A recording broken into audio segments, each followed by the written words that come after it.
Morning, beautiful. It's great to see you. Great to be out here. When I was walking, it was quite breezy, and I thought, I'm probably going to have to be inside. It'll be too noisy. But here we are, sheltered. So I'm grateful for that. Now let me show you some flowers. If the sun comes out and blinds me, I shall be unimpressed. I mean, we'll all be happy, but all the same. We have roses here, and I'm just waiting for the camera to focus on them. Come on, give me some... There we go. Isn't that beautiful? That's just lovely. Morning, Maria. It's beautiful to see you here. So it's a bit scruffy because I haven't deadheaded it, but there's the sweetheart rose doing its thing. Morning, Heather. And this is something I don't often look at because it's so everywhere. But this is this thing that I use to put around things. And it's got these little pink flowers that the bees like, and this lovely foliage. Morning, Linda. It's great to see you. So here we are outside. It's the time of year when there's not a lot happening and there's things that I need to do. I've got a little bit behind. Some people have had time to do stuff because of the pandemic, and I'm not one of them. Krista, good morning, lovely. I've actually been busier than usual, so there's a few things need doing here. More roses, more late roses. There they are. This is the Wilhelm rose. It's a very old rose. As in, this plant is probably 50 or 60 years old, if not longer. I'd have to work it out. Come on, camera. Sort the exposure, sort the focus out. I just can't quite sort it out today. It's not working so well. That happens. Let's have a little rose that is rain spattered because we had some water overnight. And actually, look, we've got some fresh new buds coming here. Just take a little walk in here and look at this. There you go. The compassion rose is such a beautiful flower. It's always so perfectly formed. And, there's nothing missing. So, what else have we got? Little beauty spots, the thalictrum foliage. I just love this. It's gorgeous. It is quite a lovely lime green. It starts off like this, sort of a greeny blue-ish colour, and then it goes yellow, and eventually, brown and things fall off, but I love that. So, what else? More beautiful foliage on the aucuba plant. Autumn is the time of foliage, really, because it doesn't go away. It doesn't go away. There's always something to see. And, look, believe it or not, this is a clump of grass that I've allowed to grow because I'm going to put it somewhere else. But you can see next to it, spring cinerarias. There's all kinds of stuff just springs up in this garden if I leave it alone to do so. It's something I don't even recognise. So, there's a certain point at which you just have to let things grow until you can see what they are. So today, I'm answering a question that Lisa Louise asked yesterday. And it took me a while to work out what I thought the question really was, because we were talking about this this very profound and simple little thing that Joe Dispenza says: change the pattern, change matter. And he explains in his workshops and, in his books as well, about how the consciousness of you and me is a fractal pattern.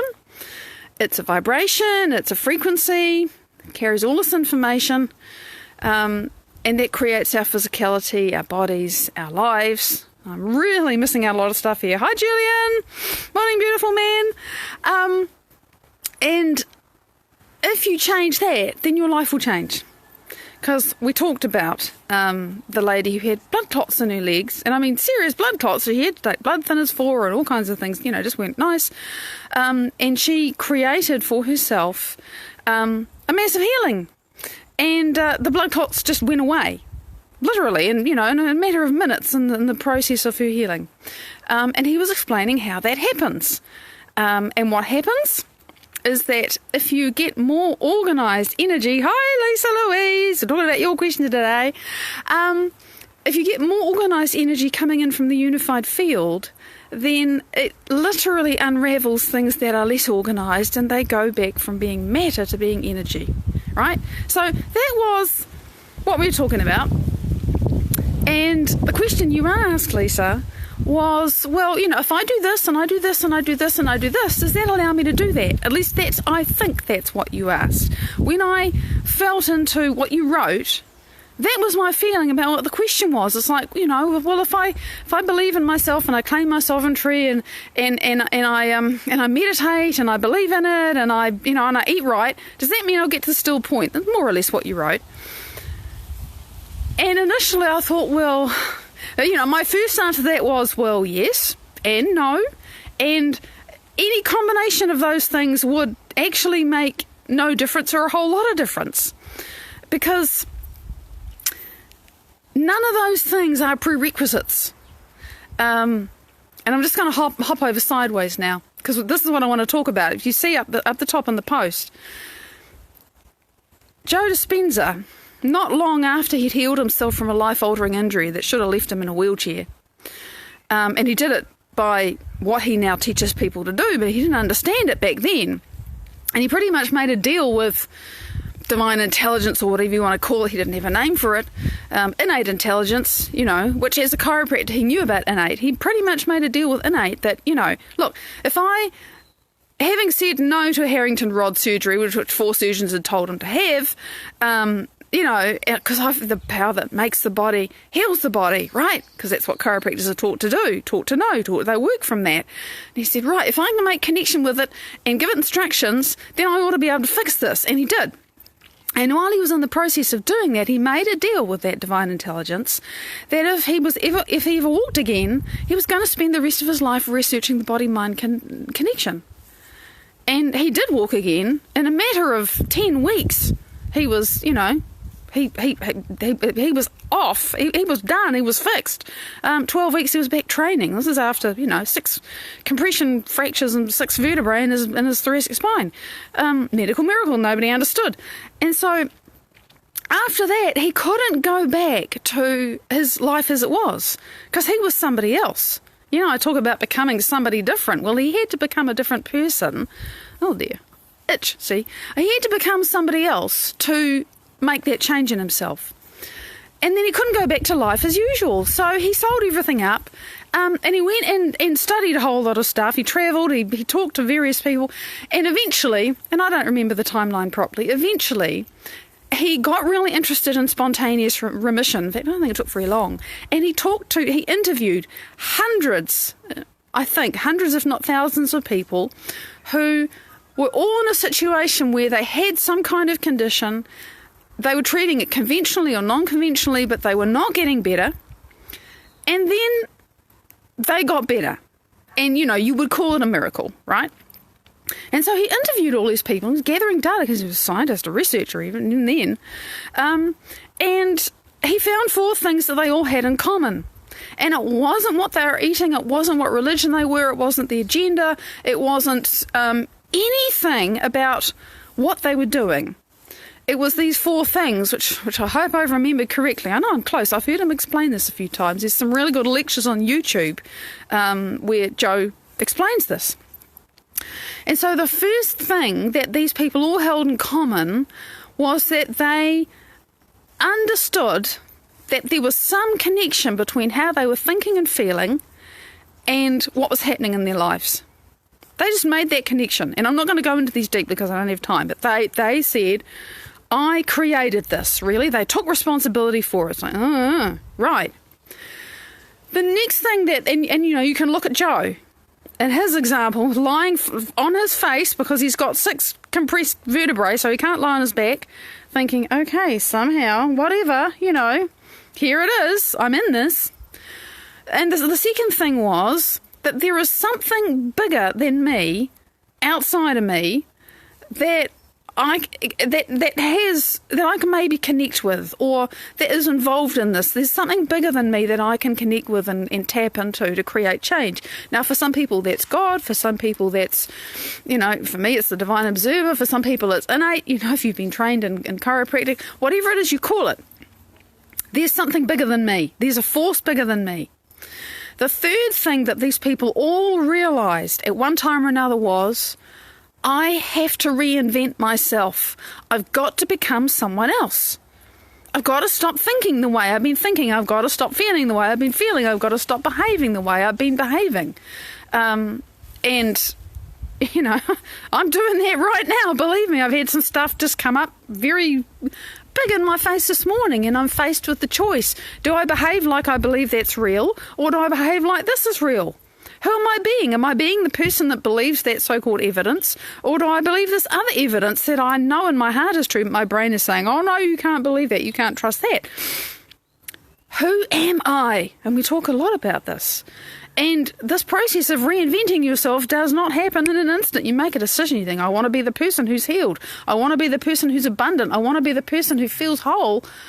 And then, of course, everything in you that isn't quite like that or a lot like that is going to come up and scream at you because you've got to stop being that. Christine, it's bliss to see you, honey. So, you know, 3, I have to reinvent myself. And one way or another, they all did that. And then the 4th thing that is in common with all these people, and it all happened in different ways, right, was they had some kind of experience where for however long, it might have been a moment, it might have been an hour, they lost track of space and time. And, you know, the example that Joe gives is when you sat down and you've done your meditation and you've had some kind of experience, and, you know, and it's not like that you're playing a piece of music that you know how long it is, right? You just sit down to do some inner work and you put your blinders on or whatever you do, and you do your thing, and you open your eyes and you think 10 minutes has passed, but actually it's been an hour and a half. That happens. And for all of these people, something like that happened.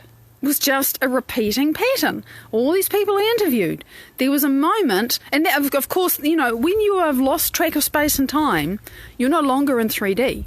You're doing something quantum, which is why it can happen in an instant. Which is why, you know, he writes in his book about this experience that he had where he ended up in another life, and he experienced this entire lifetime. It was a long time. Came back, I think it was 10 minutes had passed. So we go quantum, right? So there was some kind of quantum event. Those are the things in common.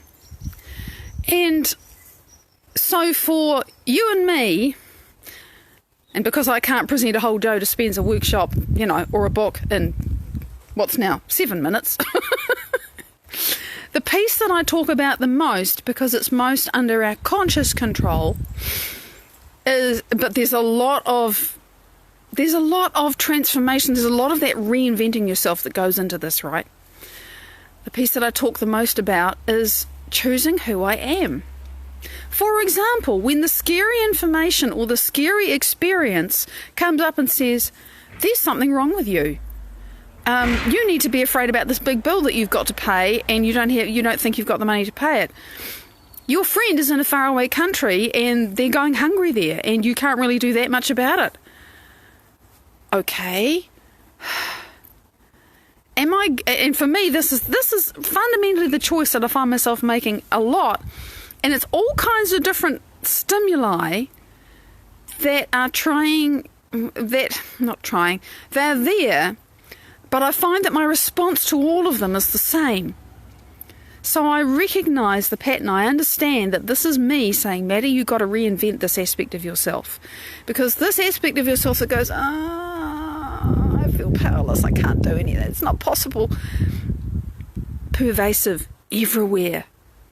Doesn't matter what the challenge is. And I've noticed myself in the last, weeks especially, because I'm really nose to nose with this, right? This is really the fruitful ground that I'm digging right now. I have noticed, on days when everything is fine, and everything is fine, by the way, honestly, that my brain will find the smallest thing and say, come on, feel that feeling about that. Because there's nothing else going on. I've got to find some reason, because, of course, my body is really conditioned to that state of being. So I see this in action in myself all the time. And, sometimes I just, this is hilarious. And sometimes it's like, for feck's sake. So, to go right back to your question, Lisa, for me, the simple answer is And it's very simple, but there's a ton of stuff in it, you know. Oh yeah, we could work in the Heartfield or one-on-one, and it's a process, and hell, you know, it's a process, but oh my goodness, what a journey, and I would not change it. I wouldn't. Amazing. Am I going to be the person on this side of the miracle that I desire who is standing here saying, well, that's impossible.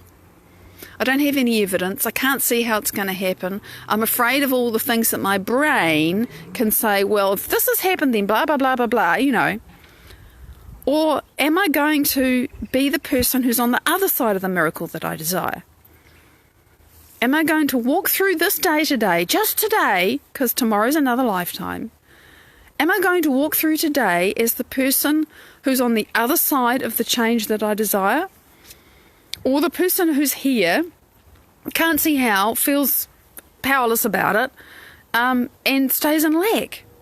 And it's a really stark choice to be making for me. I'm just making it over and over and over again. Karen, it's great to see you.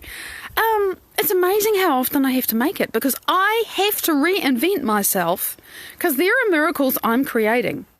You notice I'm not saying there's miracles I want to have in my life. No, I know I'm actually doing it. But the process of doing it does involve facing up to every single aspect of myself that believes it's completely impossible. And we all have to do that. Nobody can do it for you. So, you know, to answer another aspect of your question, Lisa, because it was a really good question, and a question that comes from the heart, because we all kind of want to say, well, what do I have to do this, you know? What's the formula? What's the magic thing? Can I tick all the boxes so I can get what I'm after, to get that quantum shift? You know, what do I have to do? There is no, you know, tick the boxes and you'll do it, because the journey is different for all of us.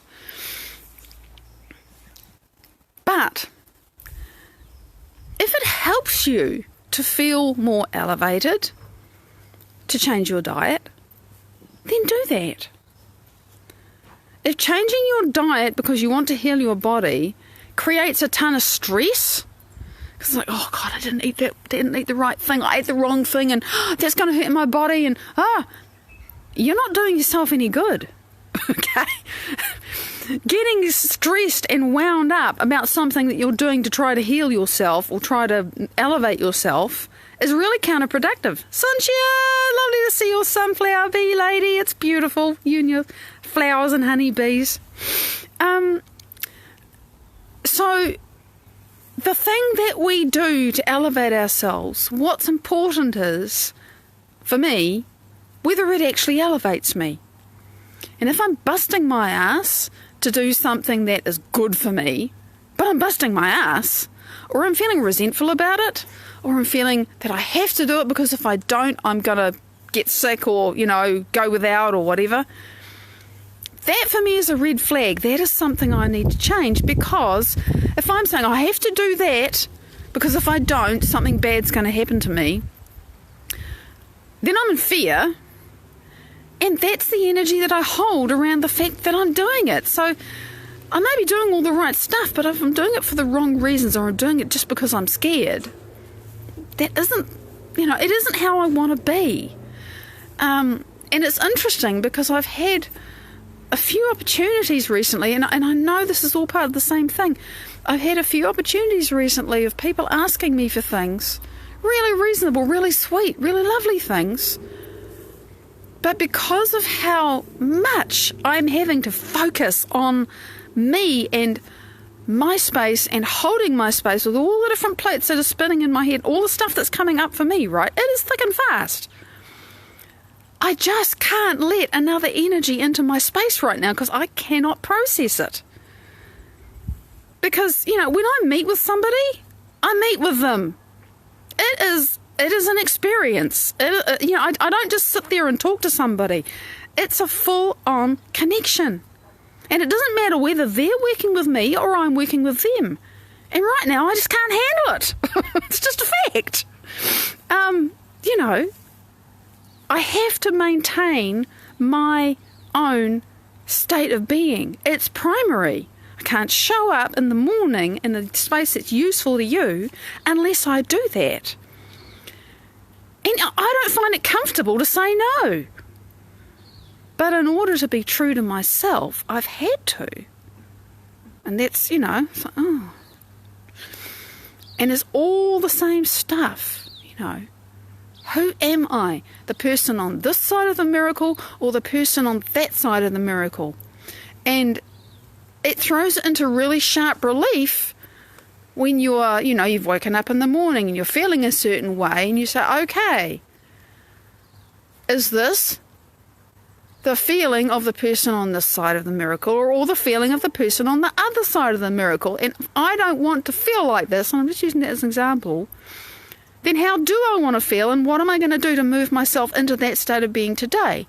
Or you find yourself doing an automatic habitual action that you've been doing for years and you suddenly realize, oh my goodness, this is an action that belongs with the person who is lonely and sad and never expects to have another loved one in their life. I got to stop being this person. I got to stop doing this. Shit. If I'm the person who has love and connection in my life, well, how am I going to be behaving differently? It's really stark when you get to start to pay that much attention to yourself and how you're showing up and how you think, how you feel, and how you act. And there are times when it's really intense and really full on because you have to choose so much and you have to pay so much attention, and sometimes you just fail and you just can't find the state you want, But the point that you've noticed and you've made a choice and you've done your best to move towards who you want to be, that's a victory. That's good. That is something to be grateful for and to pat yourself on the heart or the back for. That's where it's at. And I have to do a lot of that some days, believe me. So for me, there is no magic formula, there's no magic thing. There's just me continuing to choose which side of myself do I want to be in. The memory of the past and what I know is possible and what I'm scared of and all of that, or the future that I am becoming. It's a really deep question you asked, Lisa, and I hope this has been a useful... It's not an answer, but it's my response. It's more to play with, it's more to explore, and I'd love to know what you think and feel about it. And I know I'm out of time. I don't have to look at the clock. So, it's Friday. I send you lots of love. Choose. Create. Decide. Little thing, big thing, it doesn't matter. It's the paying attention, the choosing that matters. And we can all do that. Look out for resonant replays. I always pick them by which one resonates. And I will see you Sunday, Monday with much love. Bye-bye.